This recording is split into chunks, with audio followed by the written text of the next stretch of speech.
The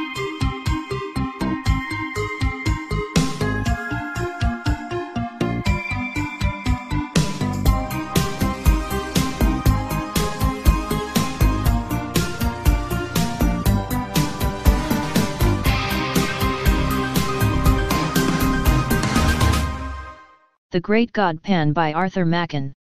The Experiment. I am glad you came, Clark, very glad indeed. I was not sure you could spare the time. I was able to make arrangements for a few days. Things are not very lively just now. But have you no misgivings, Raymond? Is it absolutely safe? The two men were slowly pacing the terrace in front of Dr. Raymond's house. The sun still hung above the western mountain line, but it shone with a dull red glow that cast no shadows, and all the air was quiet. A sweet breath came from the great wood on the hillside above, and with it, at intervals, the soft murmuring call of the wild doves.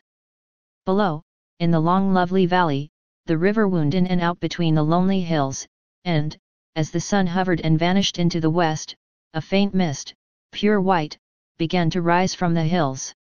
Dr. Raymond turned sharply to his friend. Safe? Of course it is. In itself the operation is a perfectly simple one, any surgeon could do it. And there is no danger at any other stage. None, absolutely no physical danger whatsoever, I give you my word. You are always timid, Clark, always, but you know my history. I have devoted myself to transcendental medicine for the last 20 years. I have heard myself called quack and charlatan and impostor, but all the while I knew I was on the right path. 5 years ago I reached the goal, and since then every day has been a preparation for what we shall do tonight. I should like to believe it is all true. Clark knit his brows, and looked doubtfully at Dr. Raymond. Are you perfectly sure, Raymond, that your theory is not a phantasmagoria, a splendid vision? Certainly, but a mere vision after all. Dr. Raymond stopped in his walk and turned sharply. He was a middle-aged man, gaunt and thin, of a pale yellow complexion, but as he answered Clark and faced him, there was a flush on his cheek. Look about you, Clark. You see the mountain, and hill following after hill, as wave on wave, you see the woods and orchard, the fields of ripe corn, and the meadows reaching to the reed beds by the river. You see me standing here beside you, and hear my voice, but I tell you that all these things, yes, from that star that has just shone out in the sky to the solid ground beneath our feet, I say that all these are but dreams and shadows, the shadows that hide the real world from our eyes. There is a real world, but it is beyond this glamour and this vision, beyond these chases in Eris, dreams in a career, beyond them all as beyond a veil. I do not know whether any human being has ever lifted that veil, but I do know, Clark, that you and I shall see it lifted this very night from before another's eyes. You may think this all strange nonsense, it may be strange, but it is true, and the ancients knew what lifting the veil means. They called it seeing the god Pan. Clark shivered, the white mist gathering over the river was chilly. It is wonderful indeed, he said. We are standing on the brink of a strange world, Raymond, if what you say is true. I suppose the knife is absolutely necessary. Yes, a slight lesion in the grey matter, that is all, a trifling rearrangement of certain cells, a microscopically alteration that would escape the attention of 99 brain specialists out of 100.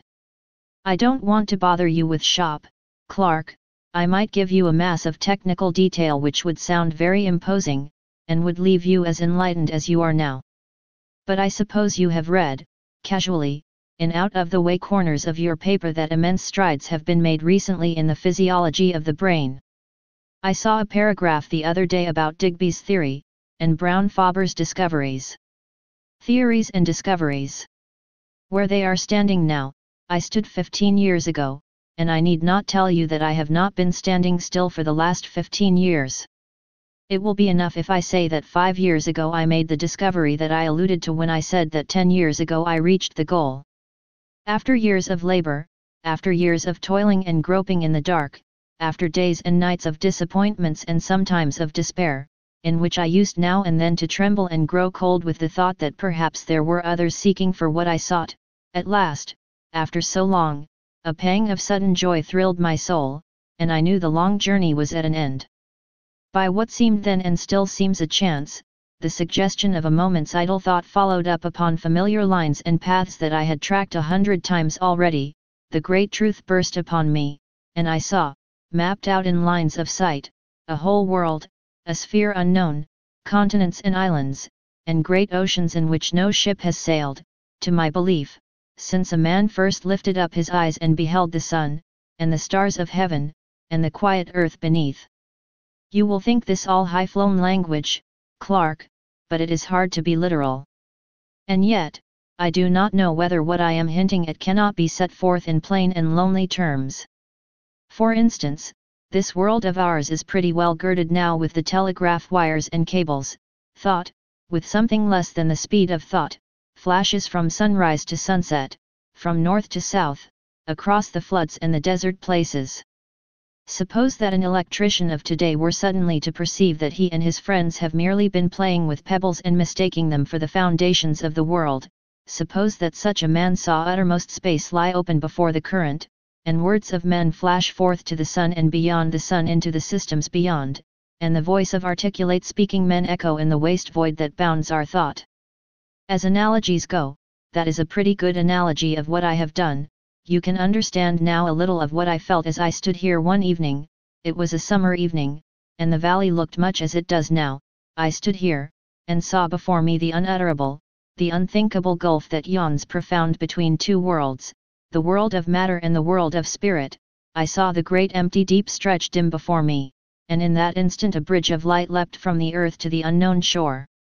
And the abyss was spanned. You may look in Brown Faber's book, if you like, and you will find that to the present day men of science are unable to account for the presence, or to specify the functions of a certain group of nerve cells in the brain. That group is, as it were, land to let, a mere waste place for fanciful theories. I am not in the position of Brown Faber and the specialists. I am perfectly instructed as to the possible functions of those nerve centers in the scheme of things. With a touch I can bring them into play, with a touch, I say, I can set free the current, with a touch I can complete the communication between this world of sense, and we shall be able to finish the sentence later on. Yes, the knife is necessary, but think what that knife will effect. It will level utterly the solid wall of sense, and probably, for the first time since man was made, a spirit will gaze on a spirit world.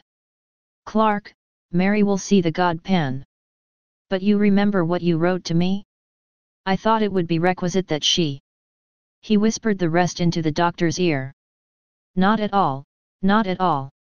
That is nonsense. I assure you. Indeed, it is better as it is, I am quite certain of that. Consider the matter well, Raymond.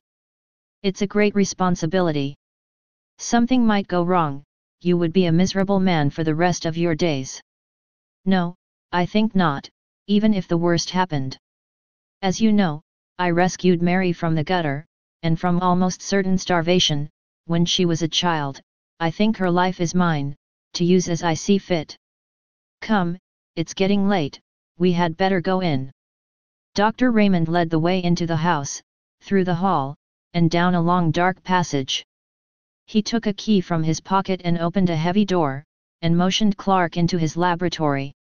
It had once been a billiard room, and was lighted by a glass dome in the center of the ceiling, whence there still shone a sad grey light on the figure of the doctor as he lit a lamp with a heavy shade and placed it on a table in the middle of the room. Clark looked about him.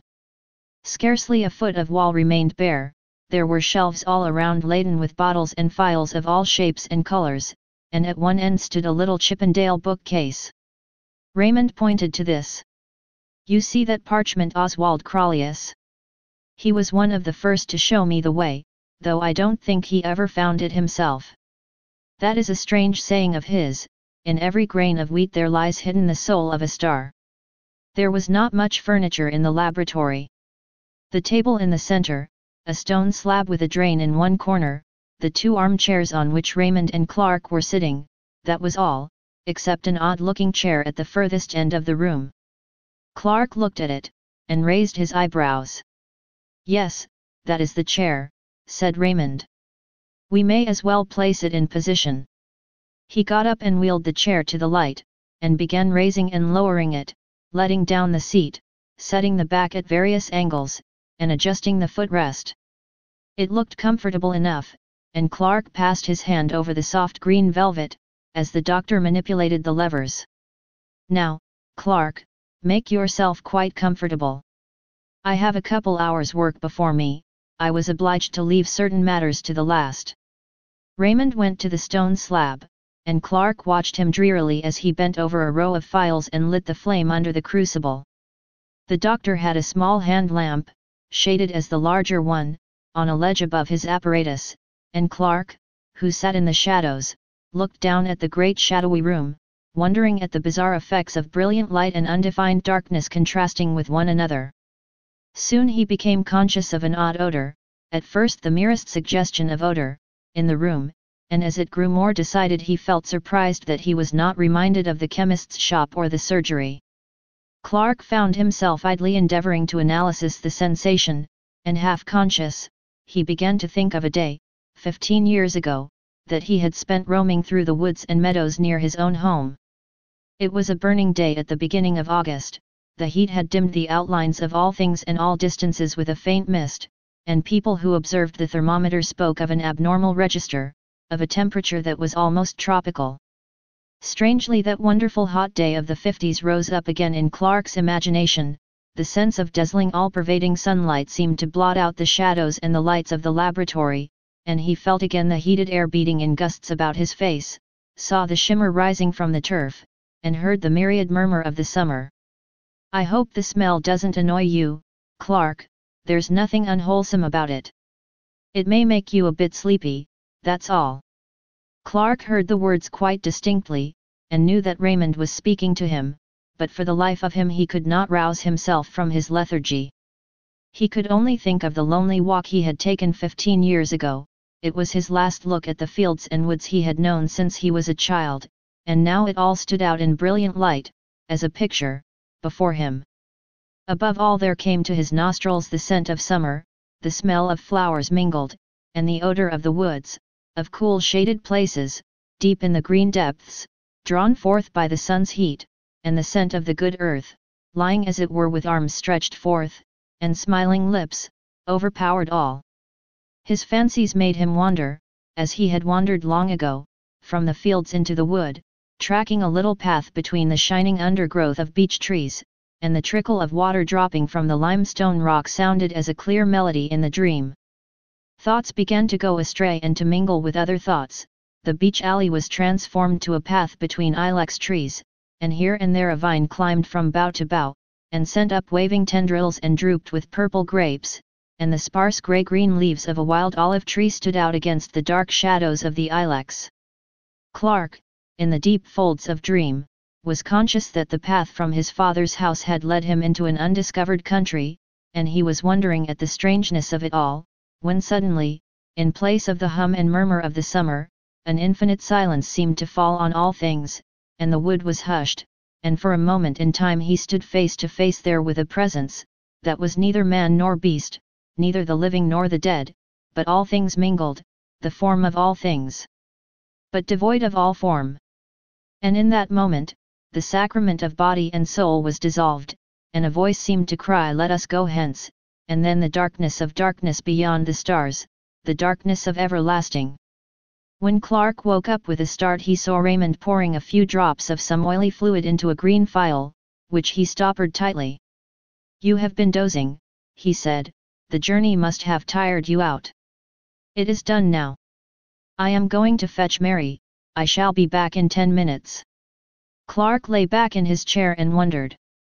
It seemed as if he had but passed from one dream into another. He half expected to see the walls of the laboratory melt and disappear, and to awake in London, shuddering at his own sleeping fancies. But at last the door opened, and the doctor returned, and behind him came a girl of about 17, dressed all in white. She was so beautiful that Clark did not wonder at what the doctor had written to him. She was blushing now over face and neck and arms, but Raymond seemed unmoved. "Mary," he said, "the time has come. You are quite free. Are you willing to trust yourself to me entirely? Yes, dear. Do you hear that, Clark? You are my witness. Here is the chair, Mary. It is quite easy. Just sit in it and lean back. Are you ready? Yes, dear, quite ready. Give me a kiss before you begin. The doctor stooped and kissed her mouth, kindly enough. Now shut your eyes, he said. The girl closed her eyelids, as if she were tired, and longed for sleep, and Raymond placed the green phial to her nostrils. Her face grew white, whiter than her dress, she struggled faintly, and then with the feeling of submission strong within her, crossed her arms upon her breast as a little child about to say her prayers. The bright light of the lamp fell full upon her, and Clark watched changes fleeting over her face as the changes of the hills when the summer clouds float across the sun. And then she lay all white and still, and the doctor turned up one of her eyelids. She was quite unconscious. Raymond pressed hard on one of the levers and the chair instantly sank back. Clark saw him cutting away a circle, like a tonsure, from her hair, and the lamp was moved nearer. Raymond took a small glittering instrument from a little case, and Clark turned away shudderingly. When he looked again, the doctor was binding up the wound he had made. She will awake in 5 minutes. Raymond was still perfectly cool. There is nothing more to be done, we can only wait. The minutes passed slowly, they could hear a slow, heavy, ticking. There was an old clock in the passage. Clark felt sick and faint, his knees shook beneath him, he could hardly stand. Suddenly, as they watched, they heard a long-drawn sigh, and suddenly did the color that had vanished return to the girl's cheeks, and suddenly her eyes opened. Clark quailed before them. They shone with an awful light, looking far away, and a great wonder fell upon her face, and her hands stretched out as if to touch what was invisible, but in an instant the wonder faded, and gave place to the most awful terror. The muscles of her face were hideously convulsed, she shook from head to foot, the soul seemed struggling and shuddering within the house of flesh. It was a horrible sight, and Clark rushed forward, as she fell shrieking to the floor. 3 days later Raymond took Clark to Mary's bedside. She was lying wide awake, rolling her head from side to side, and grinning vacantly. Yes, said the doctor, still quite cool, it is a great pity, she is a hopeless idiot. However, it could not be helped, and, after all, she has seen the great god Pan. Mr. Clark's Memoirs. Mr. Clark, the gentleman chosen by Dr. Raymond to witness the strange experiment of the god Pan, was a person in whose character caution and curiosity were oddly mingled. In his sober moments he thought of the unusual and eccentric with undisguised aversion, and yet, deep in his heart, there was a wide-eyed inquisitiveness with respect to all the more recondite and esoteric elements in the nature of men. The latter tendency had prevailed when he accepted Raymond's invitation, for though his considered judgment had always repudiated the doctor's theories as the wildest nonsense, yet he secretly hugged a belief in fantasy, and would have rejoiced to see that belief confirmed. The horrors that he witnessed in the dreary laboratory were to a certain extent salutary. He was conscious of being involved in an affair not altogether reputable, and for many years afterwards he clung bravely to the commonplace, and rejected all occasions of occult investigation. Indeed, on some homeopathic principle, he for some time attended the séances of distinguished mediums, hoping that the clumsy tricks of these gentlemen would make him altogether disgusted with mysticism of every kind, but the remedy, though caustic, was not efficacious. Clark knew that he still pined for the unseen, and little by little, the old passion began to reassert itself, as the face of Mary, shuddering and convulsed with an unknown terror, faded slowly from his memory. Occupied all day in pursuits both serious and lucrative, the temptation to relax in the evening was too great, especially in the winter months, when the fire cast a warm glow over his snug bachelor apartment, and a bottle of some choice claret stood ready by his elbow. His dinner digested, he would make a brief pretense of reading the evening paper, but the mere catalogue of news soon palled upon him, and Clark would find himself casting glances of warm desire in the direction of an old Japanese bureau, which stood at a pleasant distance from the hearth. Like a boy before a gem closet, for a few minutes he would hover indecisive, but lust always prevailed, and Clark ended by drawing up his chair, lighting a candle, and sitting down before the bureau. Its pigeonholes and drawers teemed with documents on the most morbid subjects, and in the well reposed a large manuscript volume, in which he had painfully entered the gems of his collection. Clark had a fine contempt for published literature. The most ghostly story ceased to interest him if it happened to be printed. His sole pleasure was in the reading, compiling, and rearranging what he called his memoirs to prove the existence of the devil, and engaged in this pursuit the evening seemed to fly and the night appeared too short. On one particular evening, an ugly December night, black with fog, and raw with frost, Clark hurried over his dinner, and scarcely deigned to observe his customary ritual of taking up the paper and laying it down again. He paced 2 or 3 times up and down the room, and opened the bureau, stood still a moment, and sat down. He leant back, absorbed in one of those dreams to which he was subject, and at length drew out his book, and opened it at the last entry. There were 3 or 4 pages densely covered with Clark's round, set penmanship, and at the beginning he had written in a somewhat larger hand: "Singular narrative told me by my friend, Dr. Phillips. He assures me that all the facts related therein are strictly and wholly true, but refuses to give either the surnames of the persons concerned, or the place where these extraordinary events occurred." Mr. Clark began to read over the account for the 10th time, glancing now and then at the pencil notes he had made when it was told him by his friend. It was one of his humors to pride himself on a certain literary ability. He thought well of his style, and took pains in arranging the circumstances in dramatic order. He read the following story. The persons concerned in this statement are Helen V., who, if she is still alive, must now be a woman of 23, Rachel M., since deceased, who was a year younger than the above, and Trevor W., an imbecile, aged 18. These persons were at the period of the story inhabitants of a village on the borders of Wales, a place of some importance in the time of the Roman occupation, but now a scattered hamlet, of not more than 500 souls. It is situated on rising ground, about 6 miles from the sea, and is sheltered by a large and picturesque forest. Some 11 years ago, Helen V. came to the village under rather peculiar circumstances. It is understood that she, being an orphan, was adopted in her infancy by a distant relative, who brought her up in his own house until she was 12 years old. Thinking, however, that it would be better for the child to have playmates of her own age, he advertised in several local papers for a good home in a comfortable farmhouse for a girl of 12, and this advertisement was answered by Mr. R., a well-to-do farmer in the above-mentioned village. His references proving satisfactory, the gentleman sent his adopted daughter to Mr. R., with a letter, in which he stipulated that the girl should have a room to herself, and stated that her guardians need be at no trouble in the matter of education, as she was already sufficiently educated for the position in life which she would occupy. In fact, Mr. R. was given to understand that the girl be allowed to find her own occupations and to spend her time almost as she liked. Mr. R. duly met her at the nearest station, a town 7 miles away from his house, and seems to have remarked nothing extraordinary about the child except that she was reticent as to her former life and her adopted father. She was, however, of a very different type from the inhabitants of the village. Her skin was a pale, clear olive, and her features were strongly marked, and of a somewhat foreign character. She appears to have settled down easily enough into farmhouse life, and became a favorite with the children, who sometimes went with her on her rambles in the forest, for this was her amusement.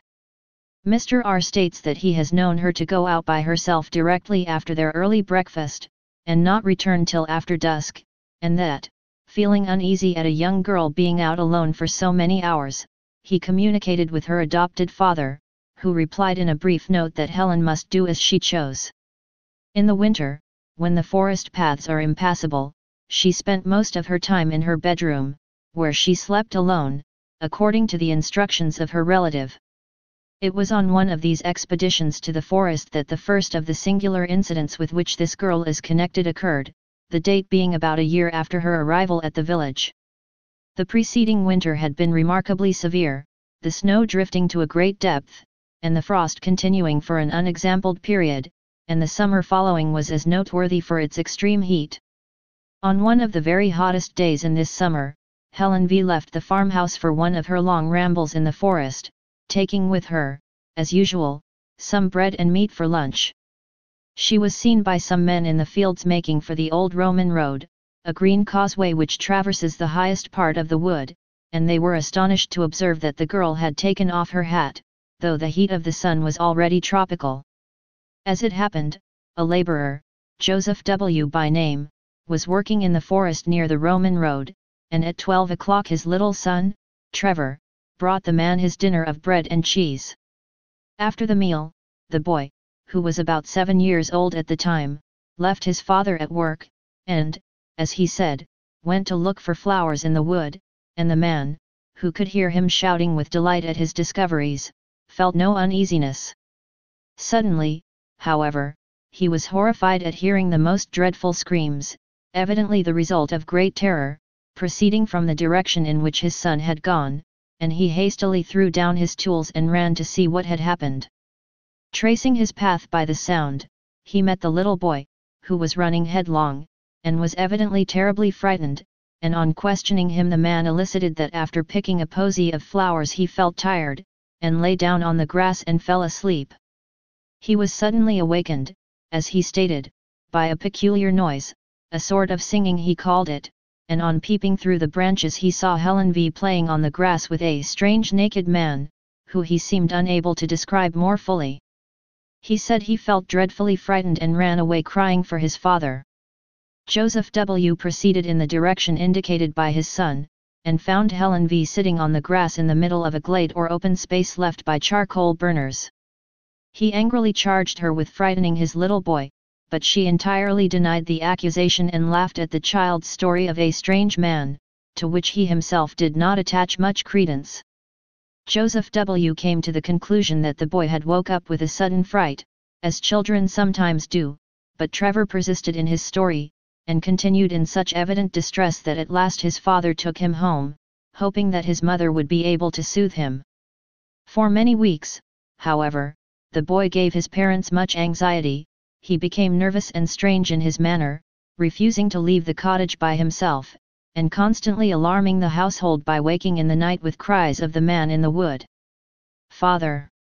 Father!" In course of time, however, the impression seemed to have worn off, and about 3 months later he accompanied his father to the home of a gentleman in the neighborhood, for whom Joseph W. occasionally did work. The man was shown into the study, and the little boy was left sitting in the hall, and a few minutes later, while the gentleman was giving W. his instructions, they were both horrified by a piercing shriek and the sound of a fall, and rushing out they found the child lying senseless on the floor, his face contorted with terror. The doctor was immediately summoned, and after some examination he pronounced the child to be suffering from a kind of fit, apparently produced by a sudden shock. The boy was taken to one of the bedrooms, and after some time recovered consciousness, but only to pass into a condition described by the medical man as one of violent hysteria. The doctor exhibited a strong sedative, and in the course of 2 hours pronounced him fit to walk home, but in passing through the hall the paroxysms of fright returned and with additional violence. The father perceived that the child was pointing at some object, and heard the old cry, "The man in the wood," and looking in the direction indicated saw a stone head of grotesque appearance, which had been built into the wall above one of the doors. It seems the owner of the house had recently made alterations in his premises, and on digging the foundations for some offices, the men had found a curious head, evidently of the Roman period, which had been placed in the manner described. The head is pronounced by the most experienced archaeologists of the district to be that of a faun or satyr. Dr. Phillips tells me that he has seen the head in question, and assures me that he has never received such a vivid presentiment of intense evil. From whatever cause arising, this second shock seemed too severe for the boy Trevor, and at the present date he suffers from a weakness of intellect, which gives but little promise of amending. The matter caused a good deal of sensation at the time, and the girl Helen was closely questioned by Mr. R., but to no purpose, she steadfastly denying that she had frightened or in any way molested Trevor. The second event with which this girl's name is connected took place about 6 years ago, and is of a still more extraordinary character. At the beginning of the summer of 1882, Helen contracted a friendship of a peculiarly intimate character with Rachel M., the daughter of a prosperous farmer in the neighborhood. This girl, who was a year younger than Helen, was considered by most people to be the prettier of the two, though Helen's features had to a great extent softened as she became older. The two girls, who were together on every available opportunity, presented a singular contrast, the one with her clear, olive skin and almost Italian appearance, and the other of the proverbial red and white of our rural districts. It must be stated that the payments made to Mr. R for the maintenance of Helen were known in the village for their excessive liberality, and the impression was general that she would one day inherit a large sum of money from her relative. The parents of Rachel were therefore not averse from their daughter's friendship with the girl, and even encouraged the intimacy, though they now bitterly regret having done so. Helen still retained her extraordinary fondness for the forest, and on several occasions Rachel accompanied her, the two friends setting out early in the morning, and remaining in the wood until dusk. Once or twice after these excursions Mrs. M. thought her daughter's manner rather peculiar, she seemed languid and dreamy, and as it has been expressed, different from herself, but these peculiarities seem to have been thought too trifling for remark. One evening, however, after Rachel had come home, her mother heard a noise which sounded like suppressed weeping in the girl's room, and on going in found her lying, half undressed, upon the bed, evidently in the greatest distress. As soon as she saw her mother, she exclaimed, "Ah, mother, mother, why did you let me go to the forest with Helen?" Mrs. M. was astonished at so strange a question, and proceeded to make inquiries. Rachel told her a wild story. She said. Clark closed the book with a snap, and turned his chair towards the fire. When his friend sat one evening in that very chair, and told his story, Clark had interrupted him at a point a little subsequent to this, had cut short his words in a paroxysm of horror. "My God," he had exclaimed, "think what you are saying. It is too incredible, too monstrous, such things can never be in this quiet world, where men and women live and die, and struggle, and conquer, or maybe fail, and fall down under sorrow, and grieve and suffer strange fortunes for many a year, but not this, Phillips, not such things as this. There must be some explanation, some way out of the terror. Why, man, if such a case were possible, our earth would be a nightmare." But Phillips had told his story to the end, concluding, "Her flight remains a mystery to this day. She vanished in broad sunlight, they saw her walking in a meadow, and a few moments later she was not there." Clark tried to conceive the thing again, as he sat by the fire, and again his mind shuddered and shrank back, appalled before the sight of such awful, unspeakable elements enthroned as it were, and triumphant in human flesh. Before him stretched the long dim vista of the green causeway in the forest, as his friend had described it. He saw the swaying leaves and the quivering shadows on the grass, he saw the sunlight and the flowers, and far away, far in the long distance, the two figures moved toward him. One was Rachel, but the other? Clark had tried his best to disbelieve it all, but at the end of the account, as he had written it in his book, he had placed the inscription,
The city of resurrections. Herbert. Good God! Is it possible? Yes, my name's Herbert. I think I know your face, too, but I don't remember your name. My memory is very queer. Don't you recollect Villers of Wadham? So it is, so it is. I beg your pardon, Villers, I didn't think I was begging of an old college friend. Good night. My dear fellow, this haste is unnecessary. My rooms are close by, but we won't go there just yet. Suppose we walk up Shaftesbury Avenue a little way? But how in heaven's name have you come to this pass, Herbert? It's a long story, Villers, and a strange one too, but you can hear it if you like. Come on, then. Take my arm, you don't seem very strong. The ill-assorted pair moved slowly up Rupert Street, the one in dirty, evil-looking rags, and the other attired in the regulation uniform of a man about town, trim, glossy, and eminently well-to-do. Villers had emerged from his restaurant after an excellent dinner of many courses, assisted by an ingratiating little flask of Chianti, and, in that frame of mind which was with him almost chronic, had delayed a moment by the door, peering round in the dimly lighted street in search of those mysterious incidents and persons with which the streets of London teem in every quarter and every hour. Villers prided himself as a practised explorer of such obscure mazes and byways of London life, and in this unprofitable pursuit he displayed an assiduity which was worthy of more serious employment. Thus he stood by the lamp-post surveying the passers-by with undisguised curiosity, and with that gravity known only to the systematic diner, had just enunciated in his mind the formula, London has been called the city of encounters, it is more than that, it is the city of resurrections, when these reflections were suddenly interrupted by a piteous whine at his elbow, and a deplorable appeal for alms. He looked around in some irritation, and with a sudden shock found himself confronted with the embodied proof of his somewhat stilted fancies. There, close beside him, his face altered and disfigured by poverty and disgrace, his body barely covered by greasy ill-fitting rags, stood his old friend Charles Herbert, who had matriculated on the same day as himself, with whom he had been merry and wise for 12 revolving terms. Different occupations and varying interests had interrupted the friendship, and it was 6 years since Villers had seen Herbert, and now he looked upon this wreck of a man with grief and dismay, mingled with a certain inquisitiveness as to what dreary chain of circumstances had dragged him down to such a doleful pass. Villers felt together with compassion all the relish of the amateur in mysteries, and congratulated himself on his leisurely speculations outside the restaurant. They walked on in silence for some time, and more than one passer-by stared in astonishment at the unaccustomed spectacle of a well-dressed man with an unmistakable beggar hanging on to his arm, and, observing this, Villers led the way to an obscure street in Soho. Here he repeated his question. "How on earth has it happened, Herbert? I always understood you would succeed to an excellent position in Dorsetshire. Did your father disinherit you?" "Surely not. No, Villers, I came into all the property at my poor father's death. He died a year after I left Oxford. He was a very good father to me, and I mourned his death sincerely enough. But you know what young men are, a few months later I came up to town and went a good deal into society. Of course I had excellent introductions, and I managed to enjoy myself very much in a harmless sort of way. I played a little, certainly, but never for heavy stakes, and the few bets I made on races brought me in money only a few pounds, you know, but enough to pay for cigars and such petty pleasures. It was in my second season that the tide turned. Of course you have heard of my marriage?" "No, I never heard anything about it." "Yes, I married, Villers. I met a girl of the most wonderful and most strange beauty, at the house of some people whom I knew. I cannot tell you her age, I never knew it, but, so far as I can guess, I should think she must have been about 19 when I made her acquaintance. My friends had come to know her at Florence.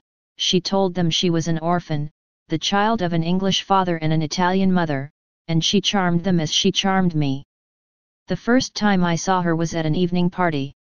I was standing by the door talking to a friend, when suddenly above the hum and babble of conversation I heard a voice which seemed to thrill to my heart. She was singing an Italian song. I was introduced to her that evening, and in 3 months I married Helen. Villers, that woman, if I can call her woman, corrupted my soul. The night of the wedding I found myself sitting in her bedroom in the hotel, listening to her talk.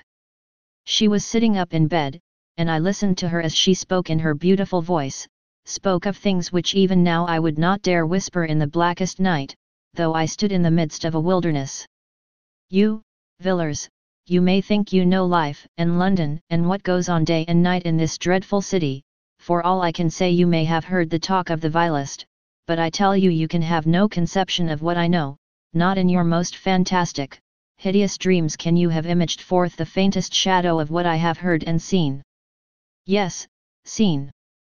I have seen the incredible, such horrors that even I myself sometimes stop in the middle of the street and ask whether it is possible for a man to behold such things and live. In a year, Villers, I was a ruined man, in body and soul, in body and soul. But your property, Herbert? You had land in Dorset. I sold it all, the fields and woods, the dear old house, everything. And the money? She took it all from me. And then left you. Yes, she disappeared one night. I don't know where she went, but I am sure if I saw her again it would kill me. The rest of my story is of no interest, sordid misery, that is all. You may think, Villers, which I have exaggerated and talked for effect, but I have not told you half. I could tell you certain things which would convince you, but you would never know a happy day again. You would pass the rest of your life, as I pass mine, a haunted man, a man who has seen hell. Villers took the unfortunate man to his rooms, and gave him a meal. Herbert could eat little, and scarcely touched the glass of wine set before him. He sat moody and silent by the fire, and seemed relieved when Villers sent him away with a small present of money. By the way, Herbert, said Villers, as they parted at the door, what was your wife's name? You said Helen, I think? Helen what? The name she passed under when I met her was Helen Vaughan, but what her real name was I can't say. I don't think she had a name. No, not in that sense. Only human beings have names, Villers, I can't say any more. Goodbye, yes, I will not fail to call if I see any way in which you can help me. Good night. The man went out into the bitter night, and Villers returned to his fireside. There was something about Herbert which shocked him inexpressibly, not his poor rags nor the marks which poverty had set upon his face, but rather an indefinite terror which hung about him like a mist. He had acknowledged that he himself was not devoid of blame. The woman, he had avowed, had corrupted him body and soul, and Villers felt that this man, once his friend, had been an actor in scenes evil beyond the power of words. His story needed no confirmation, he himself was the embodied proof of it. Villers mused curiously over the story he had heard, and wondered whether he had heard both the first and the last of it.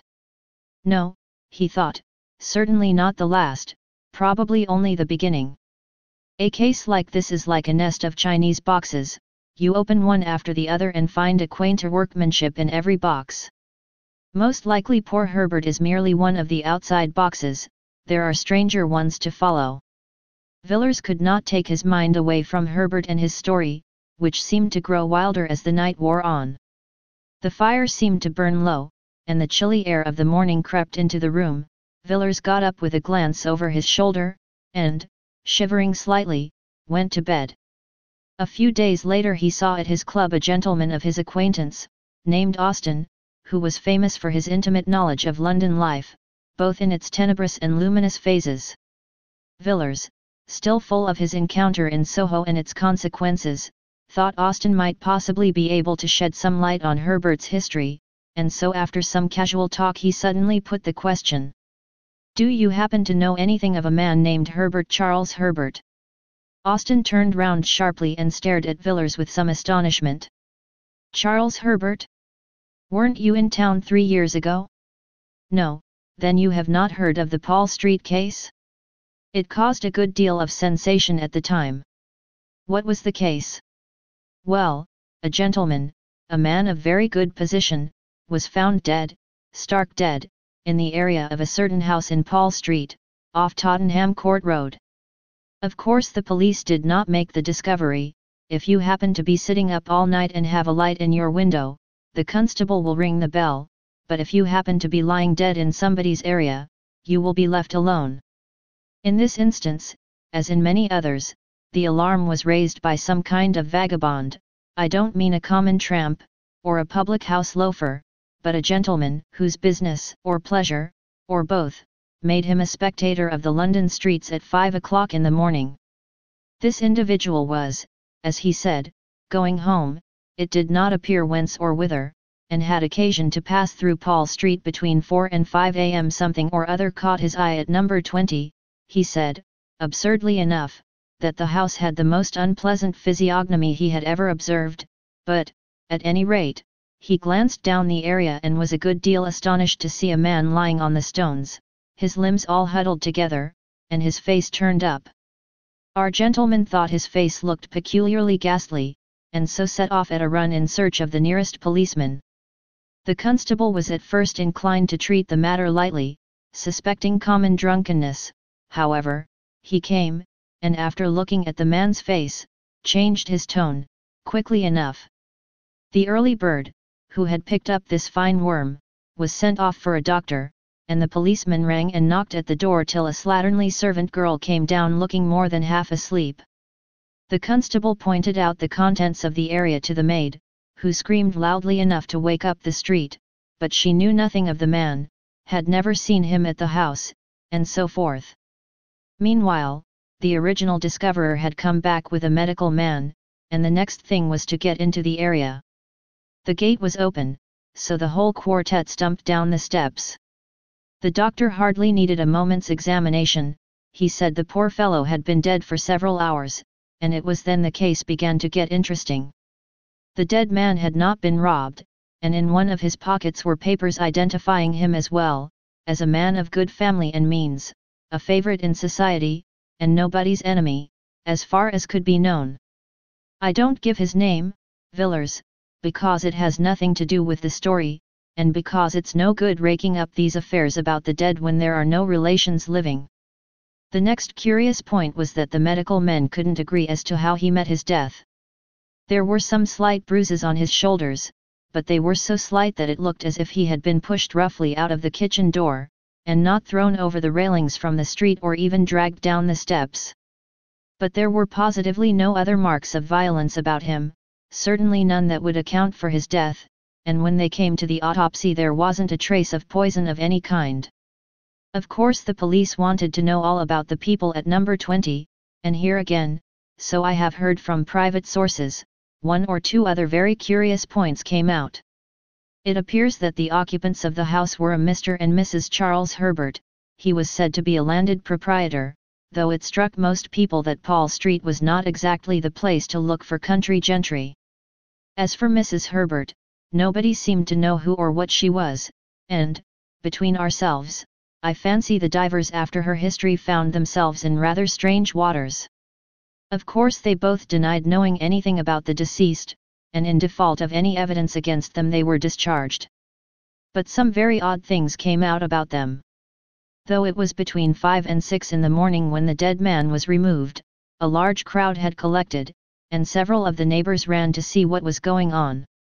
They were pretty free with their comments, by all accounts, and from these it appeared that number 20 was in very bad odor in Paul Street. The detectives tried to trace down these rumors to some solid foundation of fact, but could not get hold of anything. People shook their heads and raised their eyebrows and thought the Herberts rather queer, would rather not be seen going into their house, and so on, but there was nothing tangible. The authorities were morally certain the man met his death in some way or another in the house and was thrown out by the kitchen door, but they couldn't prove it, and the absence of any indications of violence or poisoning left them helpless. An odd case, wasn't it? But curiously enough, there's something more that I haven't told you. I happen to know one of the doctors who was consulted as to the cause of death, and some time after the inquest I met him, and asked him about it. "Do you really mean to tell me," I said, "that you were baffled by the case, that you actually don't know what the man died of?" "Pardon me," he replied, "I know perfectly well what caused death. Blank died of fright, of sheer, awful terror. I never saw features so hideously contorted in the entire course of my practice, and I have seen the faces of a whole host of dead." The doctor was usually a cool customer enough, and a certain vehemence in his manner struck me, but I couldn't get anything more out of him. I suppose the Treasury didn't see their way to prosecuting the Herberts for frightening a man to death. At any rate, nothing was done, and the case dropped out of men's minds. "Do you happen to know anything of Herbert?" "Well," replied Villers, "he was an old college friend of mine." "You don't say so? Have you ever seen his wife?" "No, I haven't. I have lost sight of Herbert for many years. It's queer, isn't it, parting with a man at the college gate or at Paddington, seeing nothing of him for years, and then finding him pop up his head in such an odd place. But I should like to have seen Mrs. Herbert. People said extraordinary things about her." "What sort of things?" "Well, I hardly know how to tell you. Everyone who saw her at the police court said she was at once the most beautiful woman and the most repulsive they had ever set eyes on. I have spoken to a man who saw her, and I assure you he positively shuddered as he tried to describe the woman, but he couldn't tell why. She seems to have been a sort of enigma, and I expect if that one dead man could have told tales, he would have told some uncommonly queer ones. And there you are again in another puzzle. What could a respectable country gentleman like Mr. Blank, we'll call him that if you don't mind, want in such a very queer house as number 20? It's altogether a very odd case, isn't it?" "It is indeed, Austin, an extraordinary case. I didn't think, when I asked you about my old friend, I should strike on such strange metal. Well, I must be off, good day." Villers went away, thinking of his own conceit of the Chinese boxes. Here was quaint workmanship indeed. The discovery in Paul Street. A few months after Villers' meeting with Herbert, Mr. Clark was sitting, as usual, by his after-dinner hearth, resolutely guarding his fancies from wandering in the direction of the bureau.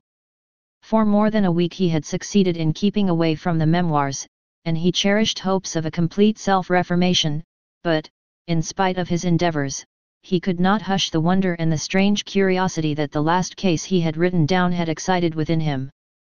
He had put the case, or rather the outline of it, conjecturally to a scientific friend, who shook his head, and thought Clark getting queer, and on this particular evening Clark was making an effort to rationalize the story, when a sudden knock at the door roused him from his meditations. "Mr. Villers to see you, sir." "Dear me, Villers, it is very kind of you to look me up. I have not seen you for many months, I should think nearly a year." Come in, come in. And how are you, Villers? Want any advice about investments?" "No, thanks, I fancy everything I have in that way is pretty safe." "No, Clark, I have really come to consult you about a rather curious matter that has been brought under my notice of late. I am afraid you will think it all rather absurd when I tell my tale. I sometimes think so myself, and that's just what I made up my mind to come to you, as I know you're a practical man." Mr. Villers was ignorant of the Memoirs to prove the existence of the devil. "Well, Villers, I shall be happy to give you my advice, to the best of my ability. What is the nature of the case?" "It's an extraordinary thing altogether. You know my ways, I always keep my eyes open in the streets, and in my time I have chanced upon some queer customers, and queer cases too, but this, I think, beats all. I was coming out of a restaurant one nasty winter night about 3 months ago. I had had a capital dinner and a good bottle of Chianti, and I stood for a moment on the pavement, thinking what a mystery there is about London streets and the companies that pass along them.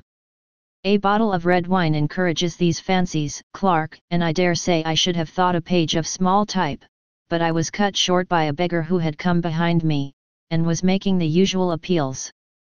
Of course I looked round, and this beggar turned out to be what was left of an old friend of mine, a man named Herbert.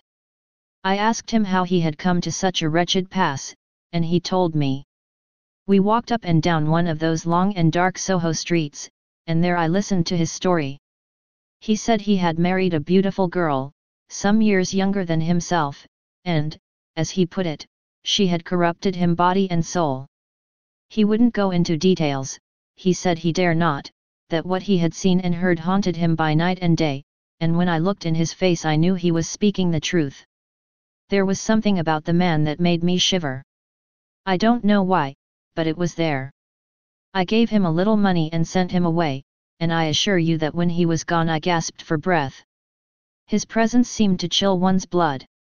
Isn't this all just a little fanciful, Villers? I suppose the poor fellow had made an imprudent marriage, and, in plain English, gone to the bad. Well, listen to this. Villers told Clark the story he had heard from Austin. You see, he concluded, there can be but little doubt that this Mr. Blank, whoever he was, died of sheer terror. He saw something so awful, so terrible, that it cut short his life. And what he saw, he most certainly saw in that house, which, somehow or other, had got a bad name in the neighborhood. I had the curiosity to go and look at the place for myself. It's a saddening kind of street. The houses are old enough to be mean and dreary, but not old enough to be quaint. As far as I could see, most of them are let in lodgings, furnished and unfurnished, and almost every door has 3 bells to it. Here and there the ground floors have been made into shops of the commonest kind. It's a dismal street in every way. I found number 20 was to let, and I went to the agents and got the key. Of course I should have heard nothing of the Herberts in that quarter, but I asked the man, fair and square, how long they had left the house and whether there had been other tenants in the meanwhile. He looked at me queerly for a minute, and told me the Herberts had left immediately after the unpleasantness, as he called it, and since then the house had been empty. Mr. Villers paused for a moment. I have always been rather fond of going over empty houses. There's a sort of fascination about the desolate empty rooms, with the nails sticking in the walls, and the dust thick upon the window sills. But I didn't enjoy going over number 20, Paul Street. I had hardly put my foot inside the passage when I noticed a queer, heavy feeling about the air of the house. Of course all empty houses are stuffy, and so forth, but this was something quite different. I can't describe it to you, but it seemed to stop the breath. I went into the front room and the back room, and the kitchens downstairs. They were all dirty and dusty enough, as you would expect, but there was something strange about them all. I couldn't define it to you, I only know I felt queer. It was one of the rooms on the first floor, though, that was the worst. It was a largish room, and once on a time the paper must have been cheerful enough, but when I saw it, paint, paper, and everything were most doleful. But the room was full of horror. I felt my teeth grinding as I put my hand on the door, and when I went in, I thought I should have fallen fainting to the floor. However, I pulled myself together, and stood against the end wall, wondering what on earth there could be about the room to make my limbs tremble, and my heart beat as if I were at the hour of death. In one corner there was a pile of newspapers littered on the floor, and I began looking at them. They were papers of 3 or 4 years ago, some of them half torn, and some crumpled as if they had been used for packing. I turned the whole pile over, and amongst them I found a curious drawing. I will show it to you presently. But I couldn't stay in the room, I felt it was overpowering me. I was thankful to come out, safe and sound, into the open air. People stared at me as I walked along the street, and one man said I was drunk. I was staggering about from one side of the pavement to the other, and it was as much as I could do to take the key back to the agent and get home. I was in bed for a week, suffering from what my doctor called nervous shock and exhaustion. One of those days I was reading the evening paper, and happened to notice a paragraph headed, "Starved to Death." It was the usual style of thing, a model lodging house in Marylebone, a door locked for several days, and a dead man in his chair when they broke in. The deceased, said the paragraph, was known as Charles Herbert, and is believed to have been once a prosperous country gentleman. His name was familiar to the public 3 years ago in connection with the mysterious death in Paul Street, Tottenham Court Road, the deceased being the tenant of the house number 20, in the area of which a gentleman of good position was found dead under circumstances not devoid of suspicion. A tragic ending, wasn't it? But after all, if what he told me were true, which I am sure it was, the man's life was all a tragedy, and a tragedy of a stranger sort than they put on the boards. And that is the story, is it? Said Clark musingly. Yes, that is the story. Well, really, Villars, I scarcely know what to say about it. There are, no doubt, circumstances in the case which seem peculiar, the finding of the dead man in the area of Herbert's house, for instance, and the extraordinary opinion of the physician as to the cause of death, but, after all, it is conceivable that the facts may be explained in a straightforward manner. As to your own sensations, when you went to see the house, I would suggest that they were due to a vivid imagination. You must have been brooding, in a semi-conscious way, over what you had heard. I don't exactly see what more can be said or done in the matter. You evidently think there is a mystery of some kind, but Herbert is dead. Where then do you propose to look? I propose to look for the woman whom he married. She is the mystery. The two men sat silent by the fireside, Clark secretly congratulating himself on having successfully kept up the character of advocate of the commonplace, and Villars wrapped in his gloomy fancies. I think I will have a cigarette, he said at last, and put his hand in his pocket to feel for the cigarette case. Ah, he said, starting slightly, I forgot I had something to show you. You remember my saying that I had found a rather curious sketch amongst the pile of old newspapers at the house in Paul Street? Here it is. Villars drew out a small thin parcel from his pocket. It was covered with brown paper, and secured with string, and the knots were troublesome. In spite of himself, Clark felt inquisitive. He bent forward on his chair as Villars painfully undid the string, and unfolded the outer covering. Inside was a second wrapping of tissue, and Villars took it off and handed the small piece of paper to Clark without a word. There was dead silence in the room for 5 minutes or more. The two men sat so still that they could hear the ticking of the tall old-fashioned clock that stood outside in the hall, and in the mind of one of them the slow monotony of sound woke up a far memory. He was looking intently at the small pen and ink sketch of the woman's head. It had evidently been drawn with great care, and by a true artist, for the woman's soul looked out of the eyes, and the lips were parted with a strange smile. Clark gazed still at the face. It brought to his memory one summer evening, long ago. He saw again the long lovely valley, the river winding between the hills, the meadows and the cornfields, the dull red sun, and the cold white mist rising from the water. He heard a voice speaking to him across the waves of many years, and saying, "Clark, Mary will see the god Pan," and then he was standing in the grim room beside the doctor, listening to the heavy ticking of the clock, waiting and watching the figure lying on the green chair beneath the lamplight. Mary rose up, and he looked into her eyes, and his heart grew cold within him. "Who is this woman?" he said at last. His voice was dry and hoarse. "That is the woman who Herbert married." Clark looked again at the sketch. It was not Mary after all.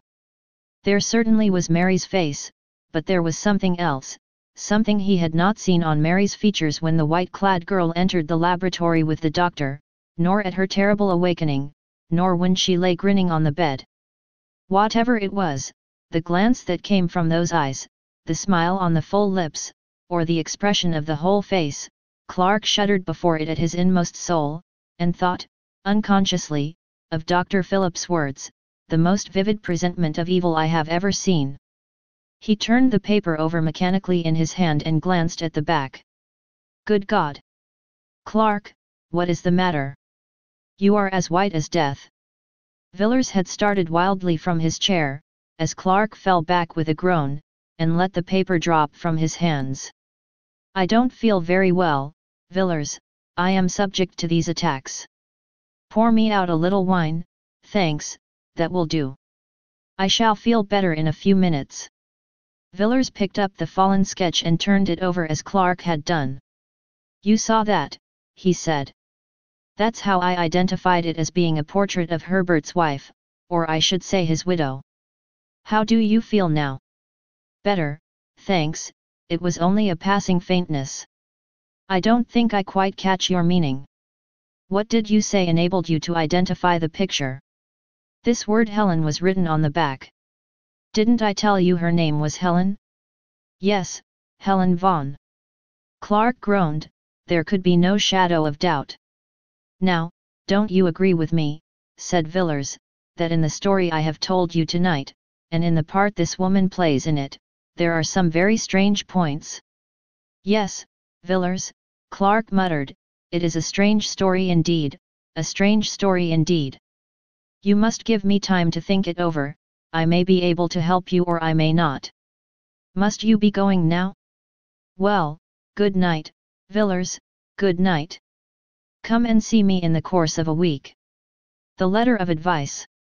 Do you know, Austin, said Villars, as the two friends were pacing sedately along Piccadilly one pleasant morning in May, do you know I am convinced that what you told me about Paul Street and the Herberts is a mere episode in an extraordinary history?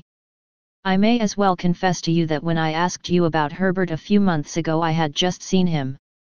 You had seen him? Where? He begged of me in the street one night. He was in the most pitiable plight, but I recognized the man, and I got him to tell me his history, or at least the outline of it. In brief, it amounted to this: he had been ruined by his wife. In what manner? He would not tell me, he would only say that she had destroyed him, body and soul. The man is dead now. And what has become of his wife? Ah, that's what I should like to know, and I mean to find her sooner or later. I know a man named Clark, a dry fellow. In fact, a man of business, but shrewd enough. You understand my meaning, not shrewd in the mere business sense of the word, but a man who really knows something about men and life. Well, I laid the case before him, and he was evidently impressed. He said it needed consideration, and asked me to come again in the course of a week. A few days later I received this extraordinary letter. Austin took the envelope, drew out the letter, and read it curiously. It ran as follows. My dear Villars, I have thought over the matter on which you consulted me the other night, and my advice to you is this. Throw the portrait into the fire, blot out the story from your mind. Never give it another thought, Villars, or you will be sorry. You will think, no doubt, that I am in possession of some secret information, and to a certain extent that is the case. But I only know a little, I am like a traveler who has peered over an abyss, and has drawn back in terror. What I know is strange enough and horrible enough, but beyond my knowledge there are depths and horrors more frightful still, more incredible than any tale told of winter nights about the fire. I have resolved, and nothing shall shake that resolve, to explore no whit farther, and if you value your happiness you will make the same determination. Come and see me by all means, but we will talk on more cheerful topics than this. Austin folded the letter methodically, and returned it to Villars. It is certainly an extraordinary letter, he said. What does he mean by the portrait? Ah! I forgot to tell you I have been to Paul Street and have made a discovery. Villars told his story as he had told it to Clark, and Austin listened in silence. He seemed puzzled. How very curious that you should experience such an unpleasant sensation in that room, he said at length. I hardly gather that it was a mere matter of the imagination, a feeling of repulsion, in short. No, it was more physical than mental. It was as if I were inhaling at every breath some deadly fume, which seemed to penetrate to every nerve and bone and sinew of my body. I felt racked from head to foot, my eyes began to grow dim, it was like the entrance of death. Yes, yes, very strange certainly. You see, your friend confesses that there is some very black story connected with this woman. Did you notice any particular emotion in him when you were telling your tale? Yes, I did. He became very faint, but he assured me that it was a mere passing attack to which he was subject. Did you believe him? I did at the time, but I don't know. He heard what I had to say with a good deal of indifference, till I showed him the portrait. It was then that he was seized with the attack of which I spoke. He looked ghastly, I assure you. Then he must have seen the woman before. But there might be another explanation, it might have been the name, and not the face, which was familiar to him. What do you think? I couldn't say. To the best of my belief it was after turning the portrait in his hands that he nearly dropped from the chair. The name, you know, was written on the back. Quite so. After all, it is impossible to come to any resolution in a case like this. I hate melodrama, and nothing strikes me as more commonplace and tedious than the ordinary ghost story of commerce, but really, Villers, it looks as if there were something very queer at the bottom of all this. The two men had, without noticing it, turned up Ashley Street, leading northward from Piccadilly. It was a long street, and rather a gloomy one, but here and there a brighter taste had illuminated the dark houses with flowers, and gay curtains, and a cheerful paint on the doors. Villers glanced up as Austin stopped speaking, and looked at one of these houses. Geraniums, red and white, drooped from every sill, and daffodil-colored curtains were draped back from each window. "It looks cheerful, doesn't it?" he said. "Yes, and the inside is still more cheery. One of the pleasantest houses of the season, so I have heard. I haven't been there myself, but I've met several men who have, and they tell me it's uncommonly jovial." "Whose house is it?" "A Mrs. Beaumont's." "And who is she?" "I couldn't tell you. I have heard she comes from South America, but after all, who she is of little consequence. She is a very wealthy woman, there's no doubt of that, and some of the best people have taken her up. I hear she has some wonderful claret, really marvellous wine, which must have cost a fabulous sum. Lord Argentine was telling me about it, he was there last Sunday evening. He assures me he has never tasted such a wine, and Argentine, as you know, is an expert. By the way, that reminds me, she must be an oddest sort of woman, this Mrs. Beaumont." Argentine asked her how old the wine was, and what do you think she said? "About 1,000 years, I believe." Lord Argentine thought she was chaffing him, you know, but when he laughed she said she was speaking quite seriously and offered to show him the jar. Of course, he couldn't say anything more after that, but it seems rather antiquated for a beverage, doesn't it? "Why, here we are at my rooms. Come in, won't you?" "Thanks, I think I will. I haven't seen the curiosity shop for a while." It was a room furnished richly, yet oddly, where every jar and bookcase and table, and every rug and jar and ornament seemed to be a thing apart, preserving each its own individuality. "Anything fresh lately?" said Villers after a while. "No, I think not. You saw those queer jugs, didn't you?" "I thought so. I don't think I have come across anything for the last few weeks." Austin glanced around the room from cupboard to cupboard, from shelf to shelf, in search of some new oddity. His eyes fell at last on an odd chest, pleasantly and quaintly carved, which stood in a dark corner of the room. "Ah," he said, "I was forgetting, I have got something to show you." Austin unlocked the chest, drew out a thick quarto volume, laid it on the table, and resumed the cigar he had put down. "Did you know Arthur Mayrick the painter, Villers?" "A little, I met him 2 or 3 times at the house of a friend of mine." "What has become of him?" "I haven't heard his name mentioned for some time." "He's dead." "You don't say so. Quite young, wasn't he?" "Yes, only 30 when he died." "What did he die of?" "I don't know. He was an intimate friend of mine, and a thoroughly good fellow. He used to come here and talk to me for hours, and he was one of the best talkers I have met. He could even talk about painting, and that's more than can be said of most painters. About 18 months ago he was feeling rather overworked, and partly at my suggestion he went off on a sort of roving expedition, with no very definite end or aim about it. I believe New York was to be his first port, but I never heard from him. 3 months ago I got this book, with a very civil letter from an English doctor practicing at Buenos Aires, stating that he had attended the late Mr. Merrick during his illness, and that the deceased had expressed an earnest wish that the enclosed packet should be sent to me after his death. That was all. And haven't you written for further particulars? I have been thinking of doing so. You would advise me to write to the doctor? Certainly. And what about the book? It was sealed up when I got it. I don't think the doctor had seen it. It is something very rare? Merrick was a collector, perhaps. No, I think not, hardly a collector. Now, what do you think of these Ainu jugs? They are peculiar, but I like them. But aren't you going to show me poor Merrick's legacy? Yes, to be sure. The fact is, it's rather a peculiar sort of thing, and I haven't shown it to anyone. I wouldn't say anything about it if I were you. There it is. Villers took the book, and opened it at haphazard. It isn't a printed volume, then, he said. No. It is a collection of drawings in black and white by my poor friend Merrick. Villers turned to the first page. It was blank. The second bore a brief inscription, which he read.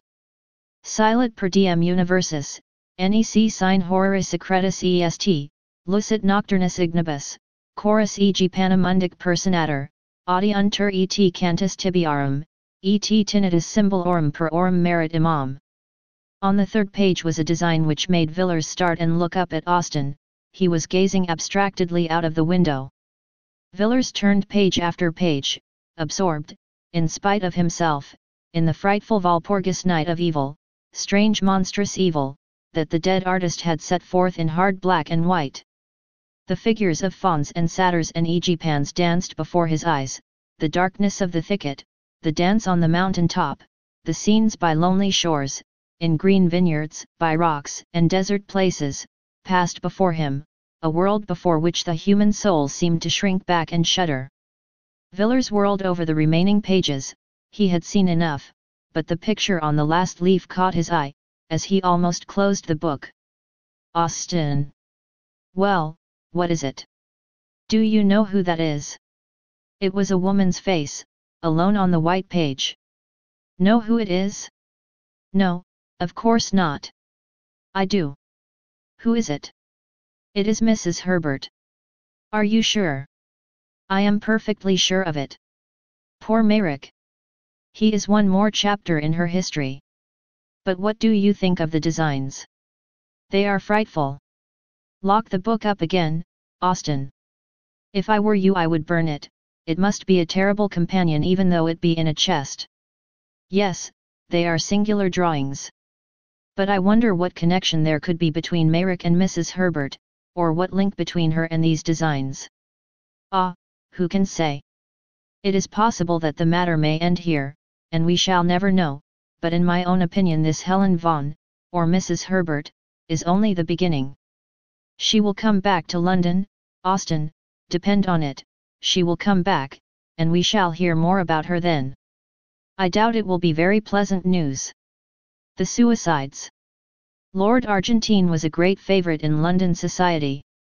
At 20 he had been a poor man, decked with the surname of an illustrious family, but forced to earn a livelihood as best he could, and the most speculative of money-lenders would not have entrusted him with £50 on the chance of his ever changing his name for a title, and his poverty for a great fortune.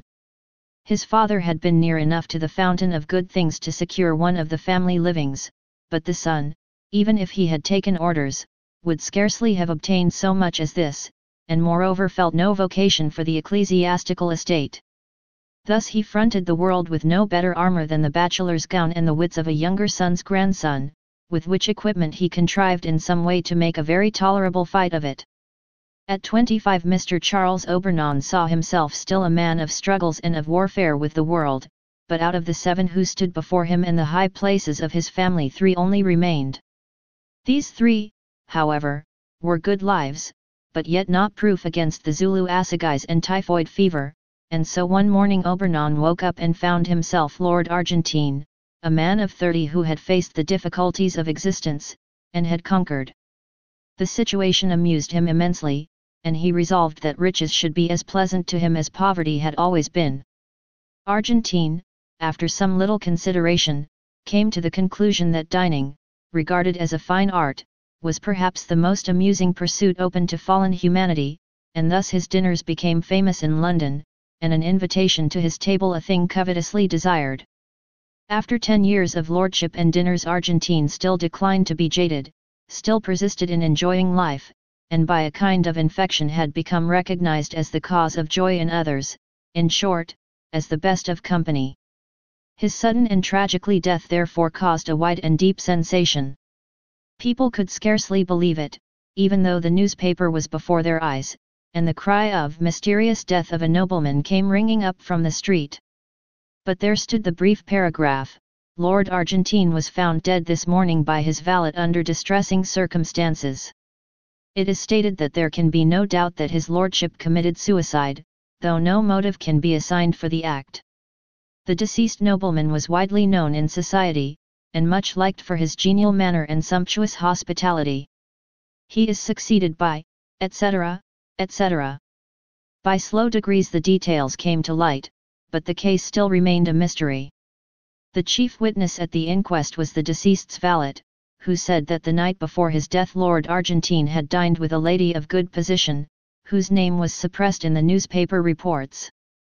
At about 11 o'clock Lord Argentine had returned, and informed his man that he should not require his services till the next morning.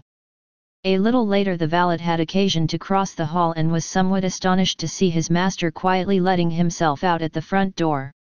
He had taken off his evening clothes, and was dressed in a Norfolk coat and knickerbockers, and wore a low brown hat. The valet had no reason to suppose that Lord Argentine had seen him, and though his master rarely kept late hours, thought little of the occurrence till the next morning, when he knocked at the bedroom door at 8:45 as usual. He received no answer, and, after knocking 2 or 3 times, entered the room, and saw Lord Argentine's body leaning forward at an angle from the bottom of the bed.